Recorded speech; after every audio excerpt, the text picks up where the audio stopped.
Entonces, bueno, es un gusto que estén acá Mario y Luis, Luis Agasti y Mario Ortiz, que como digo son jóvenes escritores, no, jóvenes, no sé si jóvenes.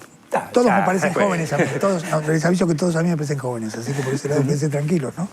No, quiero decir, son la nueva literatura argentina, no importa la edad, ¿no? Están haciendo algunas cosas que me parecen muy renovadoras. Y están, en un sentido, me pareció que era interesante conversar sobre ellos, con ellos sobre algunas cuestiones que están siempre presentes en la literatura nuestra, ¿no? Tiene sentido que Borges está siempre ahí, aunque sea para que uno lo olvide o trate de olvidarlo. Entonces, por un lado, quería preguntarles cómo fueron las lecturas de Borges, si lo fueron leyendo por azar, si por alguien que les tiró los libros, si eso tiene que ver con decisión. En fin, ¿cómo empezaron, ¿no? A leerlo? ¿Y si recuerdan eso? A ver, los griegos creo que le decían el padre Homero a Homero, ¿no? Entonces, para uno ha sido el padre Borges, ¿no? Con ese estatuto. Y digamos, después de haber pasado, digamos, por la literatura o por las aulas de la universidad, Borges siempre es la referencia inevitable. No solamente en sus textos, sino en sus intervenciones críticas. En estos efectos de lectura que vos estabas diciendo, por ejemplo, en sus lecturas sobre la gauchesca, en sus lecturas sobre Chesterton. Y ahí, bueno, uno va advirtiendo que aparte de ser un lector absolutamente inteligente, perspicaz, irreverente, Borges es también un lector político. Por eso es interesante que lo tomen en el programa siguiente, ¿no? Como político. Lo que pasa que no explícitamente en el sentido en el que uno lo esperaría encontrar, sino en esas intervenciones de lectura, ¿no? Intervenciones de correr determinados efectos de lectura, por ejemplo, sobre el Martín Fierro, que en ese momento eran, por elevación, una intervención política al interior del nacionalismo, ¿no? Y de los usos y apropiaciones que se hacía de Martín Fierro. Y, por ejemplo, muy interesante también la apropiación que hace de Chesterton, ¿no? Cómo toma, digamos, la parte que a él le interesa, la parte que está de acuerdo con su poética, ¿no es cierto? Esa apelación a lo fantástico, la trama bien construida, etcétera, pero cómo deliberadamente lo corre de las lecturas que hacía el nacionalismo católico de aquí, ¿no? Chesterton, padre de la Iglesia, lo pone como un sentido irónico. Porque también es interesante la posición antiliberal de la lectura, ¿no? Claro. A mí siempre me pareció muy interesante una hipótesis de Carl Schorke, que hizo un libro clásico que se llama Bien a fin de siglo. Claro. Bien a fin de siglo. Que hace una reconstrucción de la situación del nacimiento de la vanguardia en Viena, donde de hecho se produce como el estallido, ¿no? Y él dice, se produce eso porque hay una crisis del liberalismo. Él ve la vanguardia, es decir, estos grupos conspirativos, estos grupos que no creen en el consenso, ni creen que la literatura y la cultura se deciden por mayoría, sino que se deciden por acciones muy... Él las ve como reacciones frente a lo que podríamos llamar el código liberal, que consiste que, bueno, que todos los escritores son buenos, todos los escritores deben ser considerados, en fin, ¿no? Entonces yo veo a Borges en esa estela, ¿no? Vi a Macedonio también, que tiene mucho de eso, ¿no? Claro. Entonces está muy bien el hecho de ver también... Eso se ve en el mundo contemporáneo y nosotros lo vemos en la Argentina todo el tiempo, ¿no? La lucha de las lecturas. Claro. Creo que uno de los elementos más visibles de la política argentina actual, sea la posición que sea la que uno tenga, es que hay una lucha descarnada, ¿no? Por quién impone una lectura o qué es leer determinados acontecimientos o determinados textos, ¿no? De modo que leer no es un hecho neutral, ¿no? Estoy de acuerdo. Si la lectura de cualquier índole es política, ¿sí? Pero antes que eso, yo quisiera retornar a la pregunta que vos hiciste, ¿cómo no llega a Borges? Y yo estaba en el secundario y creo que estaba bien leer a Borges, leer la trilogía Borges, Sábato, Cortázar. Claro. ¿Sí? En las clases de literatura, que apenas recuerdo el secundario, eran mayormente abominables. Uno no tenía, estaba hablando de la dictadura, no había unas buenas clases, o no había buenas lecturas, ¿sí? Entonces, pero era Borges, digamos, era como una suerte de, ya en últimos años, en secundario, con cierta obligación. O sea, yo no recuerdo no haber entendido nada al principio, de lo que leía, pero estaba fascinado por esas construcciones fantásticas, metafísicas, ¿sí? Dialogábamos con algunos amigos, pero sin entender mucho de qué se trataba todo.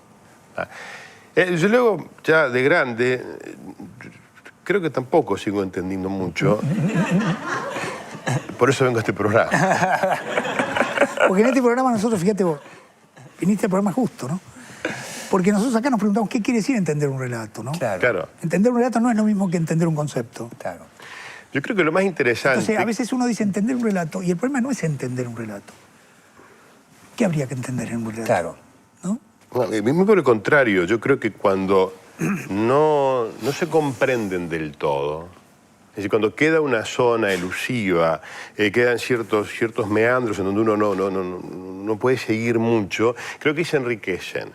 ¿Sí? Cuando vos hablabas de Tlön, por ejemplo, sí, es una cosa un poco... O sea, no es muy claro todo, ¿sí? Sobre todo la postdata. Pero también yo creo que el otro elemento que tiene Borges que nosotros, quizá en un sentido, podríamos identificarlo como un espacio común, ¿no? A diferencia de los escritores de América Latina, para decirlo así. Para poner rápidamente algo para comparar, ¿no? Uno lee García Márquez, o lee Vargas Llosa, o lee Carlos Fuentes, y el narrador es despótico. El narrador sabe todo. Construye un mundo, uno puede gustarlo o no eso. Claro. Construye un mundo, el narrador sabe, las mujeres vuelan, para dónde van unos y para dónde. En cambio, en Borges, el narrador siempre vacila, ¿no? Claro. Y yo creo que esa es la gran línea de la literatura en el Río de la Plata, diría yo. No quiero exagerar, ¿no? Eso es Onetti, eso es Feliberto. Claro. ¿No es cierto? El narrador es el que no sabe. El narrador es el primero que no entiende lo que pasa. Claro. El narrador no es aquel que dice, bueno, las cosas son como yo les digo, porque mi abuela ya me lo contó y yo lo tengo súper claro todo, ¿no es cierto? Sí. Me parece que va por ahí esa sensación que es una sensación benéfica, yo creo, ¿no?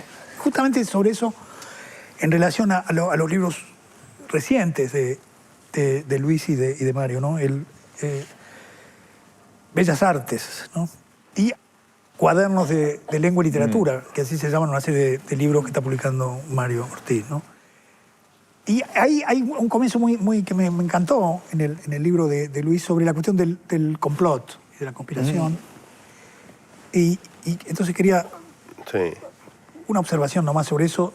Si alguna vez lo has pensado en relación a Borges. Sí, en verdad, podría decir antes, el complot existe, los complots existen, las conspiraciones existen, lo cual no significa que funcionen. Nosotros con él nos complotamos para dominar la literatura argentina y por ahora no funciona. ¿Sí? Pero el complot yo no participo en ese complot. Claro, uno puede complotarse para eso. Pero lo interesante a mí me parece de Borges y la conspiración, ¿sí? Hay dos cosas. Uno pareciera ser también partícipe, sin saber, de esos complots, digamos, al ejercer cierto tipo de actos. De alguna forma uno recuerda a Foucault y su teoría del poder, ¿no? Que uno replica los modos del poder incluso oponiéndose a él, ¿no? Pero la otra que es interesante es, o dos, ¿no? O bien estamos todos complotados, ¿sí? Lo cual, si estamos todos complotados, a veces habría que ver contra quién o contra qué estamos complotados. Claro. Y la otra es cuando digamos, deriva en una suerte de mito de Frankenstein, que es el caso de Tlön. El multimillonario extraordinario, ¿no? Claro, que bien yanqui, bien capitalista, porque vamos a crear un país, ¿por qué no creamos un planeta? ¿Sí? Vamos a demostrar que podemos creer sin Dios, ¿no? Una cosa así, dice. Porque en verdad esa enciclopedia que reconstruye el mundo imaginario ha sido inventada por una conspiración, una sociedad secreta financiada por un norteamericano. Toda la obra sería el resultado de un complot de unos que deciden inventar esa enciclopedia. Claro. Pero parece el mito de Frankenstein, porque eso que están complotando se les viene encima. Eso es lo interesante. O sea, conspiramos, pero resulta que, Claro. Que eso a mí me hacía acordar a varias cosas, ¿no? Viste que siempre están todos los libros ahora, Borges y la matemática, Borges y la física cuántica, Borges y la literatura incluso. A veces. Sí, A veces. Y que ese mundo, que es puro, al principio, Tlön, que es puro lenguaje, ¿sí? Y que de a poco empieza a cobrar vida, si quiere, y parece el mundo de la web, que es puro lenguaje, que hemos creado algo que de alguna forma es relato, donde no hay objetos, que hay percepciones de lo que nosotros dejamos, y que de a poco parece que el mundo será Facebook. ¿Sí? Digamos Tron, nosotros mejor. Digamos, claro. Es mucho más elegante. Pero es verdad, ¿no? Es verdad, digamos, sin hacer demasiada relación. Sí. Pero también es cierto que hay una fantasía de mundos paralelos y de personalidades, digamos, de identidades paralelas, ¿no? Eso que también en Tron y en este tipo de construcción, ¿no? Claro. Muy interesante porque también es cierto que la estructura del complot en Borges se identifica mucho con la ficción misma, ¿no? ¿Te acuerdas en La Lotería en Babilonia, no? Claro. Que el Estado mismo está completado. Sí. Entonces, de pronto tiene una versión. Sí, que es una forma, si se quiere, de dar orden al azar o al caos. En verdad, todo obedece a un complot. Claro, y que está en el origen de Platón, ¿no?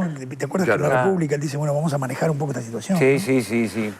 También quería, quizá, una pequeña observación de Mario sobre la cuestión de cómo usa la autobiografía Borges, ¿no? Cómo usa su nombre porque también Mario trabaja bastante con cuestiones es muy interesante, ¿no? Porque, digo, constantemente aparece también la referencia a sí mismo, la referencia a sus amigos, bueno, por ejemplo, en Tron, la referencia a los antepasados. Hay una cosa que es muy interesante, me parece que lo dice Jaime Rest, y es que a Borges le fascina ver cómo todos los elementos de la realidad ingresan a la literatura para seguir alimentándola, ¿no? Entonces, en un punto, esa biografía que él construye, la construye como un relato, quizá no sé si tanto para buscar una verdad sobre sí mismo, sino para construirse un relato en el que reconocerse, como de construirse, sí, una genealogía, pero más bien como construirse como literatura para a partir de allí leerse a sí mismo. Quizá como si la propia vida fuese en un punto ininteligible como la realidad, y entonces a través de la literatura es como que él pone un orden posible a su propia vida, a su propia experiencia, al significado, al sentido de la vida, ¿no? Sí. A mí me parece que... porque hay momentos de la aparición del yo, digamos, que son siempre muy inquietantes en Borges, ¿no? Sí, está escribiendo algo absolutamente objetivo, no sé. Por ejemplo, en La muerte y la brújula, que de golpe dice, bueno, de pronto aparece alguien que es en la ciudad de mi cuento. Claro. ¿No? Antes no había aparecido nadie que hablara en primera persona, y de pronto aparece ahí alguien que está enunciando. Y en esos momentos en que aparece siempre está pasando algo, es como un juego de magia, ¿no? Sí. Decimos, apareció el yo, y él ahí nos está metiendo la trampa, ¿no? Claro. O, por ejemplo, la historia del guerrero y la cautiva, ¿no? Es absolutamente maravilloso. O sea, claro. Desde mi perspectiva personal, para mí es de lo más entrañable que ha escrito Borges. Y para mí lo más genial, ¿no? Porque de una cita erudita, esto que vos decías de la analogía, que dice allí Croce, que Droghful y los longobardos del siglo V lo conecta y nos traslada a Junín, a la campaña, ¿no? 1872, que aparte era más o menos la misma época de Martín Fierro, ¿no? Claro. Entonces arma allí esa historia que de pronto salimos de la caída de Roma hipererudita, en una nota a pie de página, a una historia ahí de frontera, ¿no? Y entonces, nosotros estamos todos con la inglesa, ¿sabes? Claro. ¿Y cómo pasó esto, viste? La semana pasada hablamos de la inglesa, que se va con los indios por la poligamia, ¿no? Y porque le gusta mucho el capitán ese que está ahí. Claro. Eso nos pareció que era una heroína la inglesa. Claro. Y que aparte que realmente muchas cautivas no querían ser rescatadas, ¿no es cierto? Por lo menos esa inglesa. Al menos esa inglesa. Esa inglesa. Bueno, muchas gracias, jóvenes, chicos. Bueno. Hacemos una pausa y seguimos. Muchísimas gracias, doctor. Muchas gracias.